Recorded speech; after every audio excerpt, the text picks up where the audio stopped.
छींक का आना नेचुरल रिएक्शन है जिसका पर्पस नाक और गले से बाहरी कणों जैसे धूल, धुएं, तेज गंध या ट्रांजिशनल माइक्रो ऑर्गेनिज्म को बाहर निकालना है। जब इन पार्टिकल्स का कांटेक्ट नाक की सेंसिटिव म्यूकस झिल्ली से होता है तो इस जलन की वजह से नर्व ट्राइजेमिनल वेन एक्टिव हो जाती है जो मस्तिष्क में स्थित छींक केंद्र में संकेत भेजती है। दिमाग उस संकेत के जवाब में मांसपेशियों जैसे चेहरे, गले, छाती, डायाफ्राम के साथ एक संकुचित करने का आदेश देता है जिससे एक तेज और जोरदार हवा का विस्फोट नाक और मुंह से निकलता है।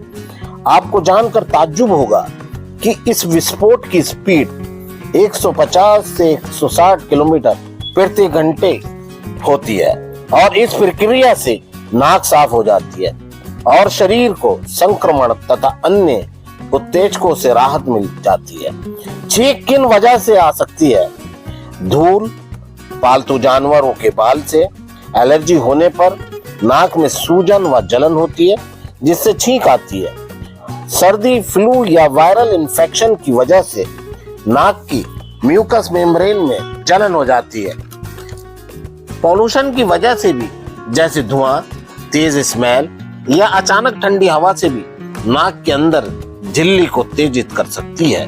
कुछ लोगों को तेज रोशनी जैसे धूप में देखने पर छींक आ जाती है जिसे फोटिक छींक भी कहा जा सकता है। इसके अलावा छींकते वक्त हमारी आंखें स्वाभाविक रूप से बंद हो जाती हैं। ये सुरक्षा प्रतिक्रिया आंखों की बाहरी कणों और वायरल बूंदों से बचने में मदद करता है। अगर छींकें बार बार आती रहती हैं तो ये आगे चलकर दमे का संकेत दे सकती हैं। इसलिए आप फौरन डॉक्टर से कांटेक्ट करें।